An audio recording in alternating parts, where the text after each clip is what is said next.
To truly imagine a different version of WWE, we need to make some changes to the core business of WWE as it stands. Raw will remain on the USA Network, while SmackDown will also remain on the Fox Network. However, Monday Night Raw is going to be transitioned to a TV-14 product, while SmackDown will be staying as a PG product. And also, to really kick things off into gear, we are going to change WWE Monday Night Raw from 3 hours to 2 hours, while SmackDown will also stay the same. Such good shit.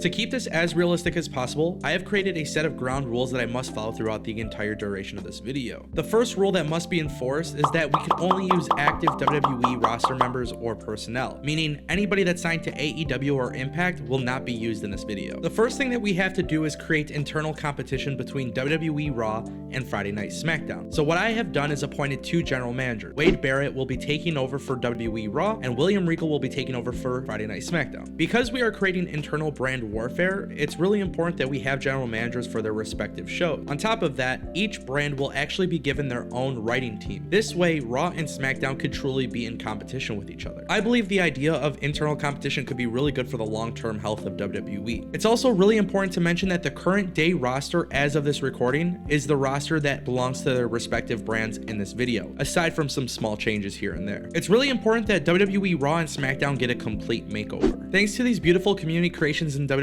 2K19, I think it's pretty clear. WWE Raw and SmackDown need to have a different look from each other.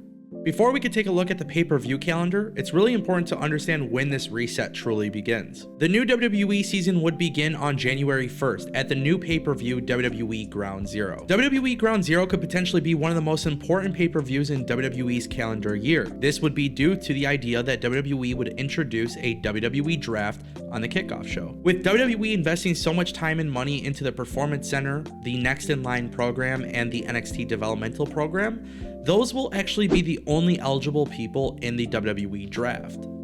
The idea here is that WWE would be creating a very similar draft atmosphere to the likes of the NBA and NFL. And although we're not actually fantasy booking NXT's direct involvement in this video, I just want to point out that before this pay-per-view even happens, it's a really good idea for WWE to build storylines on who might get drafted first. And because we're always trying to come up with creative ways to keep fans interested in the product, it's the sole responsibility of the general manager of NXT to come up with a draft pool filled with 25 wrestlers who are eligible to be drafted. There will be a total of 10 draft picks, 5 for Raw, 5 for SmackDown. This also means that there is potentially 15 people who may not get drafted, which means more storytelling. And for those of you who are wondering who gets the first draft pick, allow me to explain. The Survivor Series pay-per-view will be moved to the first Saturday of December. The reason for this change is because the world champion from Raw will go one-on-one with the world champion from SmackDown. The winner will be awarded the first overall draft pick of the WWE draft. And in storyline, the world champion that does end up winning the draft pick for their respective brand will also be rewarded a nice big fancy check for $1 million in storyline. And if you are wondering why a potential prospect might want to get drafted #1 in the WWE, let me explain. As you'll see in our pay-per-view calendar coming up, there is no gimmick pay-per-view named Money in the Bank. I always believe the concept of Money in the Bank should have been used to elevate new talent. And because WWE hasn't necessarily done that, we're going to completely eliminate it from WWE programming. Instead, the #1 draft pick will be awarded a contract that will allow he or she to cash in on any WWE championship belt tied to their respected brand. This could really make for good storylines as time goes on. Maybe the #1 draft pick chooses to cash in on the same night they're drafted. Maybe they're successful, maybe they fail. But ultimately, this will lead to very interesting storytelling as time goes on. The idea here is to really incentivize the wrestlers for their wins and losses. And on top of that, this might actually get people to start watching more NXT because you never know who that next star could actually be, especially with a huge incentive on the line. When looking at the calendar, you might notice immediately that there's a red X on the month of June and November. This is because we're going to transition WWE from 12 pay-per-views down to 10. Also, on top of that, Royal Rumble is being moved to February, and the road to WrestleMania will begin then. Also, WrestleMania will just go back to being one night because it's more convenient. Judgment Day will return for WWE in May. Night of Champions will return in July. SummerSlam will return for August. WWE Rebellion would be a stadium show in the UK, which would then take place in September. In October, we would get the return of Halloween Havoc, and then of course we would end the year with Survivor Series. And now that we know about our pay-per-views, why don't we take a look at the title belts? Because the championship belts in WWE have been neglected for so long, it's about time we're going to show them some love.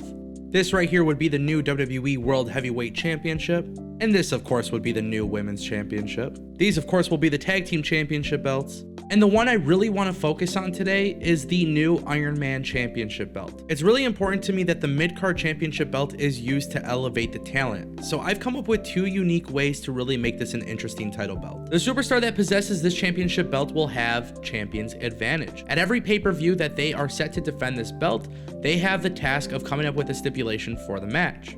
Even though this belt is not technically considered a hardcore championship belt, this will help WWE Raw sell itself as a TV-14 program. And because we did remove the WWE Money in the Bank concept, whoever is the Iron Man champion will actually have the ability to vacate the belt in hopes of challenging for the world title. I decided to attach both of these stipulations to the Iron Man Championship belt because I really want the secondary belt to not feel like a secondary belt. My number one goal is to create compelling long-term entertainment for the viewers. So by creating a championship that does this, I think we are creating a pathway for superstars to get to that next level. And if we are creating more stars, more fans will get invested. And before I can show you the title belts that belong to SmackDown, I just also want to make it very clear, championship belts have to be defended every 30 days. And because WWE is being reset, I also want to make it clear that these championship title defenses may not always happen on TV. I really want to sell the WWE live experience that anything can happen at any time. So this really gives you an incentive to actually go to house shows because you never know when a title change actually might happen. SmackDown would also have 4 championship belts just like Raw. This would also include SmackDown's version of the World Heavyweight Championship, the European Championship, the Women's Championship, and the SmackDown Tag Team Championship belts. Prior to the reset happening, Roman Reigns would be the current World Heavyweight Champion, Sheamus would be the European Champion, Bianca Belair would be the Women's Champion, and Alpha Academy would be the reigning SmackDown Tag Team Champions. And because we are all about creating future stars, we would then have some title changes take place within the first calendar year. These champions here were the champions on WWE Raw prior to the Great Reset, and these are the new champions on Monday Night Raw after.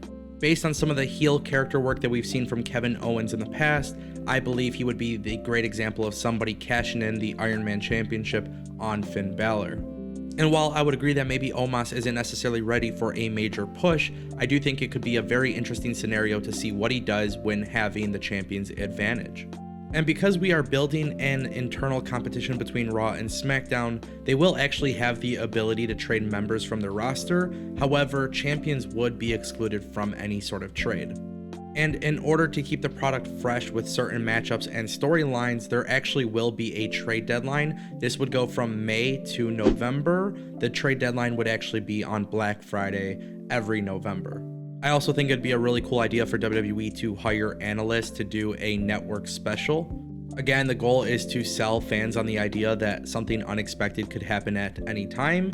So the idea of some blockbuster trades actually going down would be a really cool way to build up the product. I feel all of these ideas can help make WWE feel important again. But in order to maintain this, WWE can never revert back to doing DQ finishes and 100 different rematches of the same match. The question I will leave you with today is this: would you rather watch this version of WWE or the version of WWE you have been watching for the last few years? It would also mean a lot if you were able to share this video with your friends on social media. And I just want to say thank you so much for watching. YouTube believes that this video on the screen is the video you should watch next. So go ahead and click it and tell me what you guys think down below in the comment section. I want to say thank you so much to everybody who has shown support to this channel. Because of you, we continue to grow every single day, and I truly do appreciate you. Thank you for watching.